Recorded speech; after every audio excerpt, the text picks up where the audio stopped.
Good evening, everyone. And my name is Ray Smock, and I'm the director of the Robert Byrd Center, and I'm glad to welcome you to the 13th annual Tommy Moses Memorial Lecture on the U.S. Constitution. And I see a few cell phones glowing. And if I appreciate it if you'd shut those off. I know that what you really were all looking at was your Constitution app. And there's some good ones out there that, you know, with one punch you can get not only the Constitution, the Declaration of Independence, the Federalist Essays, and a whole bunch of other stuff. So, but that's not why we're here. It's been, this series has started 13 years ago, as I mentioned, and we've been able during that period of time to bring together distinguished speakers every year on a variety of aspects of the United States Constitution and this great experiment in representative government that we have going. It's still in the experimental stage after 230 years, and I hope we can continue the experiment. Before I introduce tonight's speaker, I want to say a word about the series namesake, Tommy Moses, who passed in 2004, which was the same year that Senator Byrd put language into the an appropriation bill that urged all schools and federal agencies to take the time on Constitution Day each year on or around September 17th to learn about the Constitution.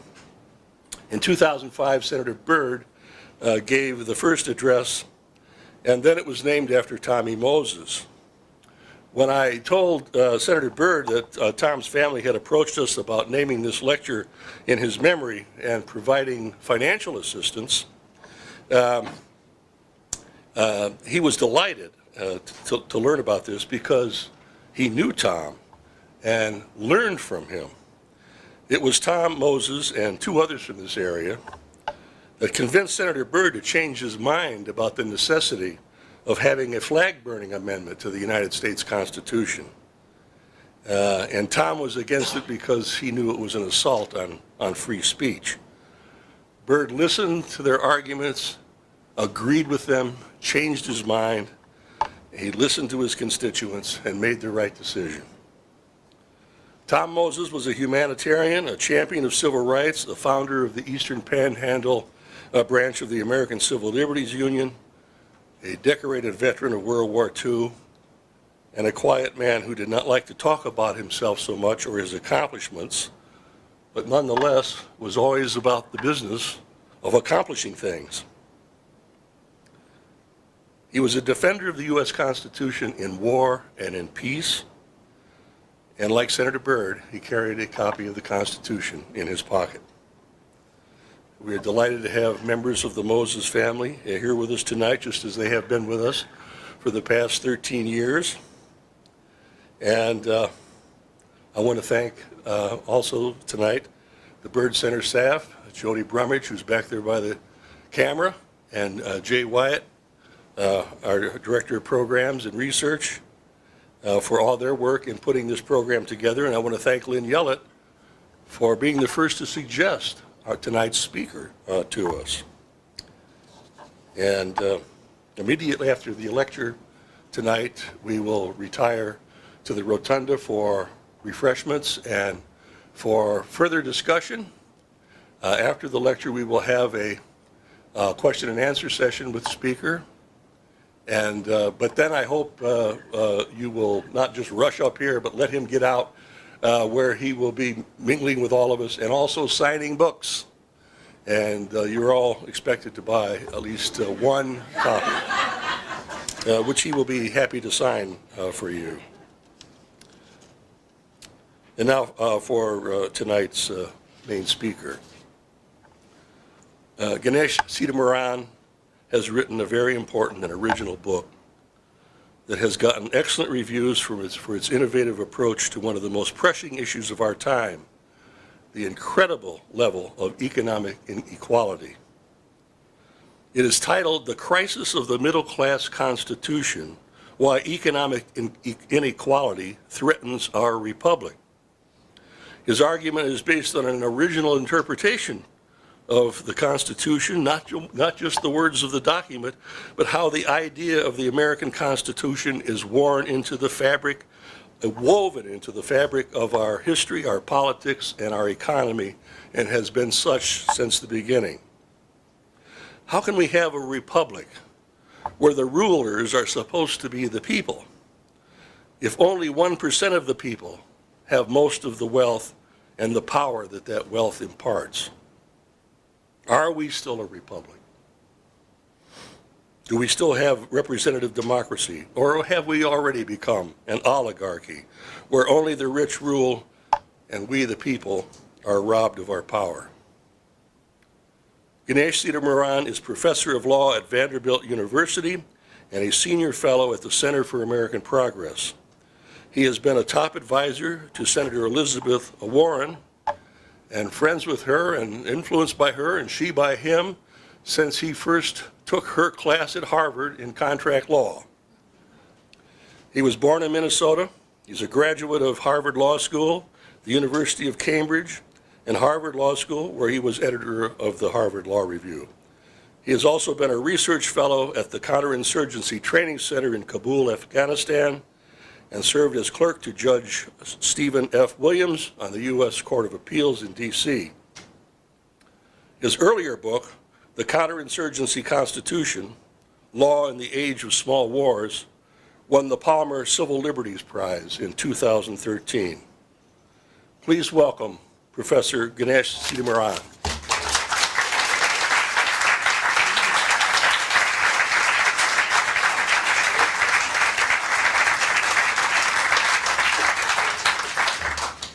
Thanks so much, Ray, for that great introduction. I think I might hire you to be my publicist, but maybe we'll wait to see how the sales go later tonight.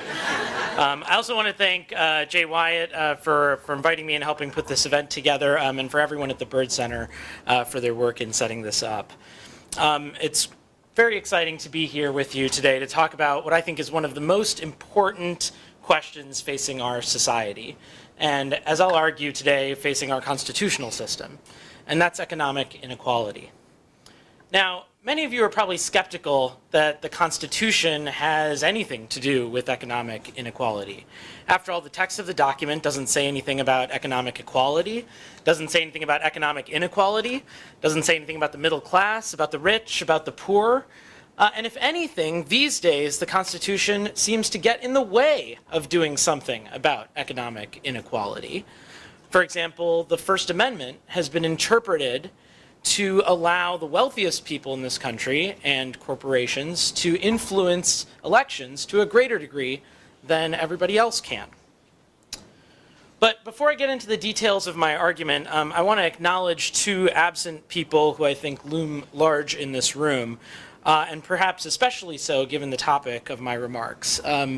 As Ray said, Tom E. Moses, as you all know, worked on constitutional questions and started the ACLU in this area, but he also worked on housing and welfare issues and was concerned with economic equality and inequality as well. And so I think, in a sense, I'm particularly honored to give the lecture in his name, given his commitments to those things. And I know a number of members of his family are here, and so I want to thank them as well for endowing the lecture and for having me be one of the speakers. The other person I'd like to thank is Robert Byrd, for whom this center is named. Byrd was obviously a giant in the history of the Senate and in the history of the country. But one of the things that I think many people don't know about him is that he was obsessed with history. Not just the history of the United States Senate, but actually the history of the Roman Senate from the ancient Roman Republic. And I mentioned this lesser known fact about Byrd because I think a key part of understanding why economic inequality is a constitutional problem is that we have to go back and look at history, and at the deep history from way back in the ancient times. And so for most of the history of Western political thought, from ancient Greece and Rome until the 18th century, constitutional theorists and statesmen were obsessed with the problem of economic inequality. And they worried that if a society became too divided in terms of economics, the rich would oppress the poor, and the poor would try to confiscate the wealth of the rich. and the result would be strife, violence, and revolution. Aristotle, the Greek philosopher, said, "Where some possess much and others nothing, there may arise an extreme democracy, or a pure oligarchy, or a tyranny may grow out of either." This idea that there was a threat from economic inequality was well known to the founders, who thought a lot about it. During the Constitutional Convention in 1787, Gouverneur Morris said, "The rich will strive to establish their dominion and enslave the rest. They always did, they always will." And the result is that America wouldn't be a republic. It would be an oligarchy. And as a republic descends into oligarchy, the threat flips, and the threat becomes one that the people will revolt. And now populist revolts, they're rarely anarchic. What they require is leadership. And so Morris predicted that, quote, "the rich will take advantage of the people's passions and make these the instruments for oppressing them." Another one of the founders, you might know him as a rapper and a Broadway sensation, Alexander Hamilton. But before he had his time in New York as a showman, he was known for being a lawyer and for being a constitutional theorist. And he wrote in the Federalist Papers, "Of those men who have overturned the liberties of republics, the greatest number have begun their career by paying an obsequious court to the people, commencing demagogues, and ending tyrants." And so the worry was that an unequal society would be condemned either to oligarchy or tyranny, which is not a great situation if you're setting up a new order that you hope will last for the ages. And so statesmen and thinkers throughout history came up with two solutions to this problem of economic inequality. The first was to incorporate economic class right into the structure of government. So in ancient Rome, for example, there is a patrician senate for the wealthy, and there's a tribune of the plebs for the plebeians, the poor, for everybody else. In England, there's a House of Lords, the wealthy. There's a House of Commons for all the commoners, for everybody else. I call these class warfare constitutions. Each side, each class, has a share in governing, but also a check on the other class. That's what creates stability in those systems. Now, the second solution is one that was first articulated by Aristotle. And Aristotle said that the best government that we could create would be a government in which the middle class was bigger than the rich and the poor, and in which the middle class were the ones who were governing. And he called this a middle constitution. I call it a middle class constitution. And this solution, just so you notice, is something of a cheat. What Aristotle basically says is if you have a society with no inequality, then you don't have the problem of inequality, which seems right. And as a result, in a society with basically no inequality, you don't need a tribune of the plebs. You don't have plebs. You don't need a patrician senate. You don't have an extreme wealthy class. Now, what's surprising about the design of our Constitution is that it isn't a class warfare constitution. If you look at the structure of our Constitution, we don't have a tribune of the plebs. We don't have in our Constitution any provision that says senators have to be wealthy. In fact, we don't have any provisions in our Constitution that create a structural check or balance between economic classes. Not between rich and poor, and certainly not for our modern times between workers and employers, or monopolies and small businesses, or any other kinds of economic divides we could think of. Now this absence was not an oversight. The founding generation knew how to design class warfare constitutions. And in fact, in the summer of 1787, 230 years ago, they debated proposals along those lines. But they ultimately chose a framework for government that didn't pit class against class. Now, part of the reason for this was practical. James Madison's notes from the secret debates at Philadelphia show that the delegates had a very hard time agreeing on how they would even go about designing a system like that could work in the United States. But part of the reason was political. They knew that the American people would not accept such a constitution. At the time of the founding, many Americans believed that this nation, this new nation, would not be afflicted by the problems that accompanied economic inequality, simply because there wasn't much economic inequality, at least within the political community of white men. And I'll have more to say about that. The founding generation believed that America was unique in the history of the world because the distribution of wealth here was relatively equal. Unlike Europe, there was no feudalism in America. Unlike Europe, there was no hereditary aristocracy in America. And unlike Europe, America had vast lands to the west, which meant that any white man could become a property owner and an independent yeoman farmer. We see this understanding throughout the founding generation. Noah Webster, best known as the author of the dictionary, commented that there were small inequalities of property, a fact that distinguished the governments of Europe and of all the world from those of America. An equality of property, he said, is the very soul of a republic. Charles Pinckney said America had, quote, a greater equality than is to be found among the people of any other country. So that was the perceptions of people at the time. But we don't just have to rely on their perceptions. There's also good reason to think they might have been right about this. So take George Washington, for example. George Washington, extremely wealthy. You can drive not too far, just a couple hours to Mount Vernon and see his house. It's a great house, big, it's very nice. But it is nothing compared to the Duke of Marlborough's palace in Blenheim in England, which is a gigantic Baroque palace, and it just eats Mount Vernon for breakfast. There is no comparison between the degree of wealth in Europe, the comparison that the founding generation is looking at, and the degree of wealth in the United States.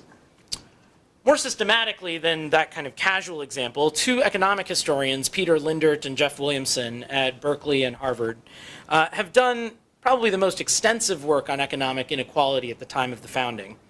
And here's what they found. They found that in 1774, on the cusp of the American Revolution, the top 1% in America took home about 8.5% of national income.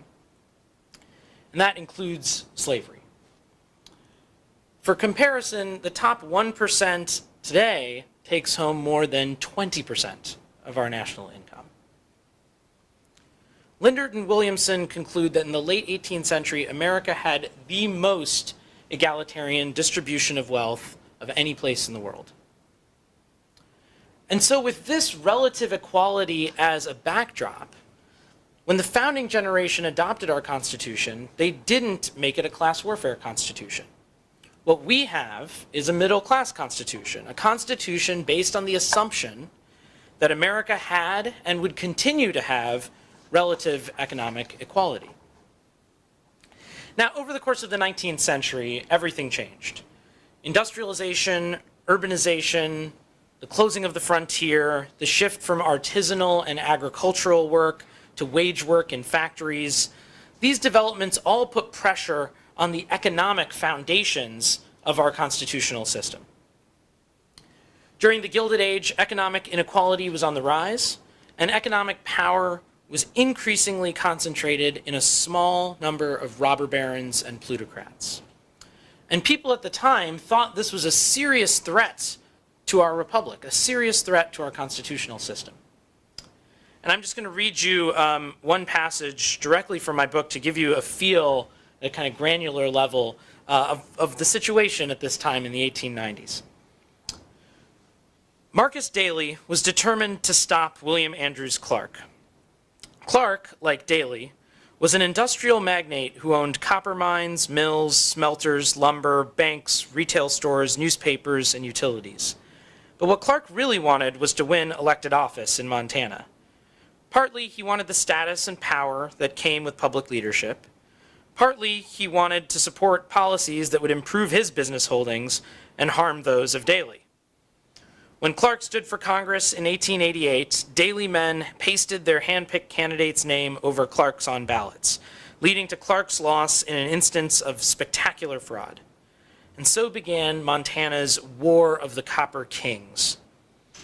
Over the next 2 decades, copper magnates in Montana would engage in some of the most blatant, surprising, and shocking efforts at corruption to gain political power in American history. Daley canceled business contracts with those who would not support his political aims. He started his own newspaper to compete with Clark's. The two fought over whether the state capital would be located at Anaconda, Daley's company town, or Helena, which Clark supported just to block Daley. And they gave away cigars, brought rounds of drinks, and sometimes just handed out money in an effort to garner support for one city or the other. Clark decided that 1899 was his last best chance to get into the Senate, and he was willing to pay legislatures whatever it cost. The opening bid for a bribe was $10,000 a vote, with many reportedly coming in at $20,000 and one rumor of $50,000 for a single vote. Clark's son remarked that they would send the old man to the Senate or to the poorhouse. For his part, Clark said that he never bought a man who wasn't for sale. By some estimates, Clark spent $431,000 to buy 47 votes in the state legislature and offered more than $200,000 more that was rebuffed. Commenting on the brazen corruption in the election, Mark Twain said of Clark, "He is said to have bought legislatures and judges as other men buy food and raiment. By his example, he has so excused and so sweetened corruption that in Montana, it no longer has an offensive smell." Senator William Clark took office in Washington, only to have investigations open immediately. After hearing testimony from state legislators and even Montana Supreme Court justices whom Clark's agents attempted to bribe, the Senate Investigations Committee declared Clark's election void. In an amazing maneuver, Clark resigned, and his allies in Montana contrived to get the governor out of the state, making the lieutenant governor, who was a Clark ally, the acting governor. At which point, the lieutenant governor appointed Clark to fill the now vacant Senate seat that Clark had just been denied. So this is what was going on in the Gilded Age. Former Senator Richard Pettigrew of South Dakota reflected later in life on what it was like being in Congress in the 1890s. And he said, "I could only form one possible conclusion, that the power over American public life, whether economic, social, or political, rested in the hands of the rich. Plutocracy is a word that means rule by and for the rich. The United States is a country run by and for the rich. Therefore, it is a plutocracy." In response to these kinds of actions and this sort of feeling, populists and progressives thought it was necessary to do something. Teddy Roosevelt said there can be no real political democracy unless there is something approaching an economic democracy. And so populists and progressives came up with some of the most creative solutions to restore economic and political democracy. On the economic side, they invented antitrust laws to break up big corporations. They passed a constitutional amendment to establish income taxes so that the wealthier would pay more. In order to prevent economic power from spilling into political power and influencing politics, they passed the first real campaign finance laws. And they passed a constitutional amendment for the direct election of senators, so senators like William Clark couldn't buy off state legislatures and get selected by them to the Senate. Battles along these lines and other ones, including raising the minimum wage, capping the number of hours people work, having weekends, continued through the New Deal and into World War II. But after the war, the idea that economic inequality was a threat to our constitutional system largely disappeared from our national consciousness. And I think this happened for a few reasons. The first is that the New Dealers really won the constitutional battles over the ability of the federal government to make policy over the economy. Fights over economic policy shifted from being constitutional questions to just being questions about good policy. The second thing was the Cold War. From the founding of this country until World War II, generations of Americans were very aware that there was a thing called aristocracy and monarchy. These weren't things they read about in ancient history books. These were the governments of Europe that they fled to come to a republic. It was very clear that there was something called an aristocracy. There were lords and kings all over Europe.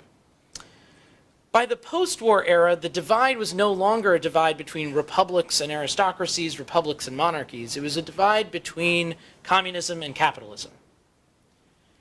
And fears of communism cut against discussions of equality, even though these discussions were rooted in the American tradition. And the third thing that happened is that we entered a period of unprecedented prosperity that economists call the Great Compression. GDP went up, median incomes went up, America's middle class grew larger and larger. And as a country, we did things, we had policies that helped make this happen. We regulated the financial sector through the SEC and Glass-Steagall. We created a GI Bill to help a generation go to college. We invested in highways and other infrastructure. We invested in R&D, from the space race to things that eventually became the internet. And we put programs in place to lift people out of poverty and improve their lives: Medicare, Medicaid, Head Start. Over this period, economic inequality simply became less of an issue. So I'm sure many of you have been wondering and objecting from the start to everything that I've said, asking, but what about women? What about African Americans? How can this story possibly coexist with the reality of inequality across these groups? And I think we have to distinguish here between two separate traditions. And the first is the story that I've told you so far, and that's the tradition of the middle class constitution. And what this holds is that for there to be a republic, you have to have relative economic equality within the political community. Now, but this tradition leaves open a very important question. Who's in the political community? And this is a question that's been fiercely and violently contested over our history. But over time, I think we can identify another tradition, which we can call a tradition of inclusion, that has expanded the political community to include women, to include minorities, as generations went on. And now the key thing is what happens when these two traditions intersect. When you expand the political community, it now becomes necessary to ensure that all the new members of the political community are able to join the middle class. And throughout history, statesmen understood this. After the Civil War, for example, the Reconstruction Republicans fought not just for emancipation and civil rights for African Americans in the South, but for 40 acres and a mule, for economic opportunity and equality for the freedmen of the South. Thad Stevens, a Reconstruction Republican congressman from Pennsylvania, for example, proposed confiscating the wealth of the top 10% of Confederate planters and redistributing that wealth to their former slaves in 40-acre parcels. Stevens said in 1865, "The Southern states have been despotisms, not governments of the people. It is impossible that any practical equality of rights can exist where a few thousand men monopolize the whole landed property. If the South is to be made a safe republic, let her hands be cultivated by the toil of the owners.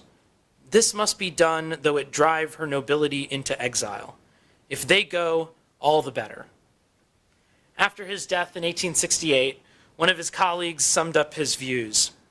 He knew that a landed aristocracy and a landless class are alike dangerous in a republic, and by a single act of justice, he would abolish both.